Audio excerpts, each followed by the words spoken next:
Stay frosty and head over to easymutt.com for the cheapest mutt coins on the market. And when I say cheapest, I mean it. We're talking 1 million coins for around 40 bucks. Use code DIRECTOR for 5% off.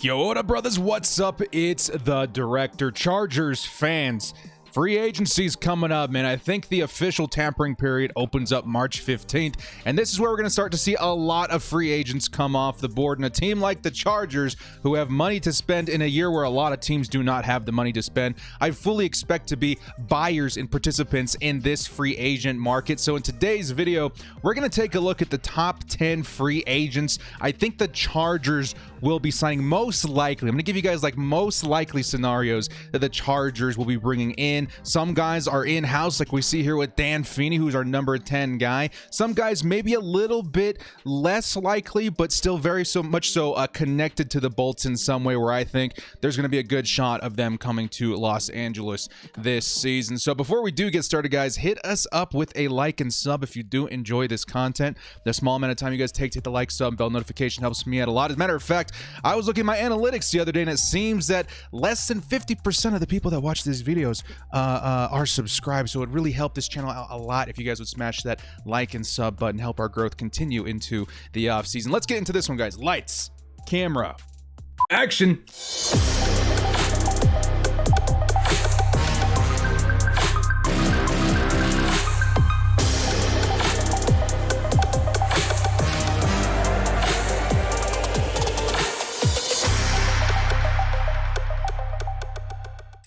The Chargers' top 10 free agents that could be coming to the Bolts this offseason. Now, I do a lot of videos of like this player to the Chargers, why it could happen. And a lot of those videos, for me at least as a fan, are reasons why I would love to see that player come to the Chargers. Honestly, I try to put a lot of work into why it would make sense that they come to the Chargers. I'm trying to push out that mentality a little bit for this video and give you guys like my realistic takes on who the Chargers could be targeting this offseason as far as re-signings and signings. I'm going to tell you guys right now, there's only like 2 or 3 players on this list that are internal, and everybody else outside of that will be coming into the Chargers for the first time. So I think this should be a pretty fun one. Now, again, I invite you guys in the comments section below as we're going through this list and list some of your favorites to come to the Chargers, and I would say even more realistic options to come to the Chargers this offseason. So with that, let's get into our number 10 guy here in Dan Feeney. Now, Dan Feeney, I think the Chargers need to re-sign at least one of our internal offensive linemen this season. The biggest 2 being, I say biggest 3 being, are Sam Tevi, Dan Feeney, and Forrest Lamp. And honestly, you want some kind of consistency in the line as far as the good things that we saw last year. And I do still think that Dan Feeney has a lot to offer. I think he's got a good relationship with Justin Herbert. Obviously, we don't see the signature mullet in this video, but we want to keep that on the team as well. But what I really like about Dan Feeney is his versatility. I think originally drafted to be the center of the future for the Chargers. Obviously, that probably didn't work out to its full potential, but he can also play guard on either side. So I would say his versatility helps him remain with the Chargers. I would project him starting at left guard for the Chargers next season, but he could be kind of like a backup piece in case something happens to our center, or maybe even right guard, and if we do decide to keep Trey Turner. Number 9 on this list, we did do a like solo video for, and it's one that we saw some evidence of in a interview with him and our coach Staley. I'm really excited, man. I think Richard Sherman could legitimately be coming to the Chargers. And the more I think about it, the more I understand the value that Richard Sherman could bring to the Bolts. Now, I'll be honest, and I've said this several times, I'm kind of over the thought of any cornerback over the age of 30, especially one that's maybe missing a step now, doesn't have the speed to keep up in the AFC West. But I think Richard Sherman could offer a lot of value at free safety, like I put in my solo video.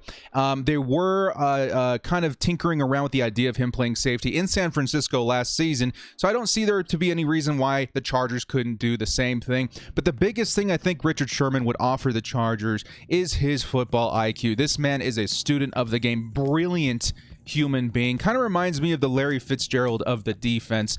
He's just very, very solid in understanding the game, and I think he could really offer a lot of development to our young rookies coming into the season, especially in mentoring guys like Nasir Adderley, who may also be able to switch positions, maybe to cornerback this offseason. Maybe not the most popular pick right there, but I think it was fairly obvious the kind of chemistry we were seeing between Richard Sherman and our coach. So I think we have to list him as one of the top 10 most likely. Next up at number 8, it's a guy that maybe we haven't seen in the NFL for the past couple of seasons, or I should say this last season, on Larry Warford. Now, Larry Warford did opt out this last year due to the pandemic. I do think he makes a return this season, and there's obvious connections to the Chargers when it comes to Warford, who does play guard, by the way, if you did not know, in our new offensive coordinator, Joe Lombardi. Now, Lombardi, I'm sure, loves this guy. He was one of the best guards in the league when he was playing. I do think maybe the year off helped him as far as the wear and tear on his body, and he's still, in my opinion, one of the best guards in the league. His connection to Lombardi, the Chargers' big need at offensive line, I think it kind of all makes sense. I believe he played right guard for the Saints before opting out, if I remember correctly. Let me know in the comment section if that is false. But I do think that if we bring in Warford, there's a chance that there could be a cap casualty coming in Trey Turner if he does want to play right guard. At number 7, now Brandon Staley is going to have a lot of names connected to him as well. Obvious connections to, let's say, the Chicago Bears, Denver Broncos, and then most recently the Los Angeles Rams. So there are going to be a few players on this list that do remain connected to him that would spell as to why they're more likely to come to the Chargers. The first one being Troy Hill. Now, Troy Hill, to me, he had a pretty good season because of Brandon Staley, I'm going to say. I think the Chargers cornerback situation isn't the best right now. We're talking about a lot of older cornerbacks, especially if we're targeting guys like Richard Sherman, who could play safety. But I think Troy Hill, it's more about that relationship that we see with him and our coach, Brandon Staley. And I do think he could fill a role for the Chargers. Definitely not as our number 1, but more of like a depth guy, maybe number 2 or something like that. But it's mainly his connection to Coach Staley that makes me think that this is a big possibility, okay? Now we're going to double dip into cornerback and say the Chargers are going to be targeting an internal option this season. And you guys know I'm pretty high on this guy. I loved his production last year. I think he has potential to grow even further in Michael Davis. Now, Michael Davis, there's a huge reason why I want him on the team, okay? His intangibles as far as his speed and his height, I think are very important in our division. He's very fast, he's tall, he can go up against guys like Travis Kelce, and maybe I'm feeling better about him going up against a guy like Tyreek Hill than I am maybe guys like Casey Hayward Jr. or something like that, because he has those intangibles. I do think there's room to grow, and that's why I want him to stay on the Chargers. He had a pretty decent season last year. I think he could get even better with Brandon Staley and his system, the way he utilizes his speed and intangibles. Again, not the biggest popular opinion. I know there's some people that are ready to move on from Michael Davis, but I think as a number 2 cornerback, I can't see very many options above him that I would take, and I really do like Michael Davis in powder blue. I hope that he stays. At number 5, now we're getting into territory of big signings, okay? And this is where I think the Chargers will reveal their competitiveness during the period of Justin Herbert's rookie contract. There's going to be a period where the Chargers have more money to spend because their quarterback position isn't taking up a lot of cap space, right? So in this instance, I think in this period, it would make sense to bring in an expensive offensive lineman. And this is one that I'm starting to see connected to the Chargers more and more often. His name is Alejandro Villanueva. Now, Alejandro Villanueva is around 32, 33 years old by the time the season starts. So he is a little bit older. However, Villanueva did not come into the NFL until age 26. Of course, he was a Ranger before that, but it kind of spells to how much NFL wear and tear is on his body. I think the longevity of a Villanueva is much longer than maybe a guy like Trent Williams, who's been in the game a lot longer. I do see Villanueva as a very realistic longer-term solution for the Chargers, who again offers versatility. Villanueva's a dog at guard, he's a dog at left tackle, and I think the Chargers would definitely benefit from valuing that. If something happens, which almost inevitably does every season, we have the option to move him around the line a little bit. His veteran leadership, his consistency, is one of the best pass protectors in the league. I would really see as something realistic for the Chargers. And again, I think the biggest reason for some of these veteran offensive linemen we're about to see here comes from our GM, Tom Telesco. Okay, God knows I love Coupon Tom. The man has signed some insane players with high potential at very low cost, but the man just does not know how to build an offensive line through the draft. Okay, DJ Fluker being like the one pick that was high and that busted pretty hard. We don't see a lot of picks in the middle rounds either when it comes to O-line. I think he likes to build his line through free agency, and I think it's because he's seeing proven commodities come in. And I think at a point right now with Justin Herbert, it's way more likely than not that we're going to see at least a couple of huge free agent signings as far as O-line. And Villanueva is definitely climbing my board. He's number 5 on this list, but he could definitely be as high as number 4 or 3 for me as well. It just makes too much sense for the Chargers. He makes more sense to me than a guy like Trent Williams. He's going to be cheaper. He's going to be more versatile. I don't know, man. I just have a feeling about this one. Next up at number 4, it's a position that probably needs to get talked about more. It's going to be edge for the Bolts. We have a man in Joey Bosa we're paying $100 million for just to see him get double teamed every single game. That's not a great investment. You want to bring in somebody to free up that position of Joey Bosa and add some reinforcements to get some of those blockers off of him. And I think the most likely guy the Chargers target in this instance is another man from Brandon Staley's system in Los Angeles, being Leonard Floyd. Now, Leonard Floyd last season, I talk about this a lot. Not a lot of people wanted Leonard Floyd. He had intangibles that were very valuable, but as far as his first round potential, it seemed like he was a bust at the time coming out of Chicago. Now we're taking a look at Leonard Floyd. He double-digit sacks on the season, one of the most, game-wrecking edge threats in the league. I think this would be a very valuable piece for the Chargers to add this offseason. Again, you're talking about if you're going to double-team Joey Bosa, watch out for Leonard Floyd. If you're going to double-team Leonard Floyd, watch out for Joey Bosa. It's something that makes a lot of sense to me, especially with the Chargers potentially, or I should say at this point, pretty likely changing to 3-4. Leonard Floyd would be a very good transitional piece to move into that direction, as well as adding more value to Joey Bosa, as well as loan value to his ability on the edge. So that one's very likely to me, man. And I do see Brandon Staley, his relationship coming into factor there a lot, but I do see a lot of value for the Chargers if they decide to pursue him this offseason. Next up, we have our last internal option here. This is one I really hope works out. I'm going to go on record saying, I'm 1,000,000% behind signing Hunter Henry back to this team. Okay, I'm a little worried. I have a gut feeling that there's something going on behind the scenes that we don't know about that's complicating the extension of Hunter Henry coming back to this team. There are talks about him maybe signing another franchise tag with the Chargers, which would pay him anywhere between $12 and $13 million this next season. I don't know, man. I'm just worried. I'm a little worried that maybe the Chargers are looking elsewhere for the tight end. And this is a position where I think is very important for the development of your quarterback. You see your tight end as like your safety valve, right? You really want to have that consistency for your rookie. And Hunter Henry alone as a player, I would say, is a very, very good add for this team, or I should say consistency for this team. He brings a lot of value as far as a player, as a person, his talent.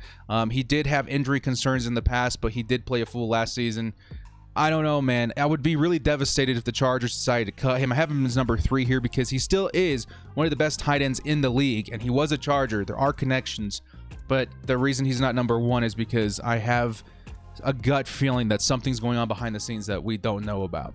At number 2, this will be the last Brandon Staley connection kind of guy from the Los Angeles Rams, John Johnson III. Now, Brandon Staley did something incredible with the Rams last season, leading them to the best defense in the league, and he was doing it with a lot of guys that maybe were great but were being utilized wrong or poorly, whatever you want to say. And John Johnson, to me, was one of the biggest factors as to why Brandon Staley's systems worked.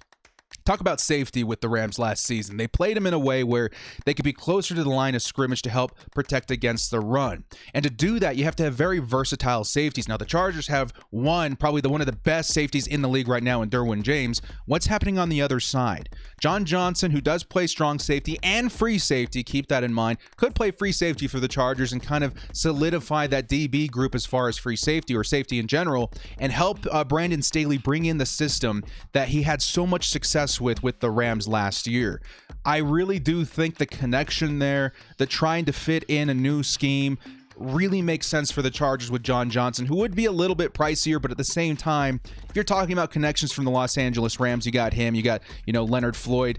Bringing in these two guys would be a huge indicator that the Chargers are moving in a specific direction for defense, and honestly, it could spell one of the most lethal defenses in the league after a couple of seasons. John Johnson would be one of those huge contributors and leaders in forming that new defense for years to come. And then lastly, our number one guy that I think the Chargers should pursue or could realistically come to the Chargers. You guys know who it is. I did a video on him a couple of days ago. It's going to be Corey Linsley. Now, Corey Linsley is a player I really did not think was going to hit the open market. The best center in the league by a wide margin last season.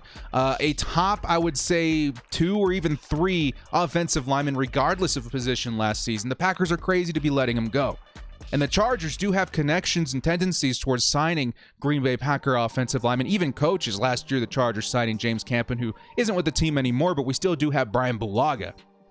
Pairing him back up with Brian Bulaga, bringing in that kind of veteran leadership, I think is super important for the Chargers. If the Chargers are going to sign one veteran offensive lineman this season, I really hope it's Corey Linsley, because the center position is just so important. The kind of experience, the kind of communication that a veteran center could bring to the team is very valuable. Not to mention, I think he's heading in the right direction, trending in the right direction, and he could provide one of the best centers in the league for the Chargers. Not to mention the mentorship that he could bring to our young offensive linemen, who I still do think the Chargers should target in the draft. So having that kind of veteran leadership between him and Brian Bulaga, the chemistry that they already have, starting to build that offensive line for the future with your center is probably the smartest move the Chargers could make. There's connections to Linsley already. I think this is a no-brainer for me. We're kind of lucky that he hit the open market, and the Chargers should absolutely pounce on him. So in the comment section below, guys, let me know which one of these free agents you think is most likely coming to the Chargers, and also list the guys that maybe weren't in this video that you think are a likely sign for the Chargers. This video of the top 10, I would say, are some of the more likely bigger signings. There's going to be a lot of lesser, like maybe depth piece signings that we see too. Feel free to list those as well. But anything could happen this offseason, man. We could be talking a trade for Marshawn Lattimore. We could be talking a free agent signing of like J.J. Watt, Jadeveon Clowney. You never know. But these are going to be my top 10 most realistic options to the Bolts. Well, if you guys enjoyed this, hit us up with a like and sub on your way out. Thank you so much for joining us. This has been The Director. We'll see you next time. And as always, bolt up and stay frosty.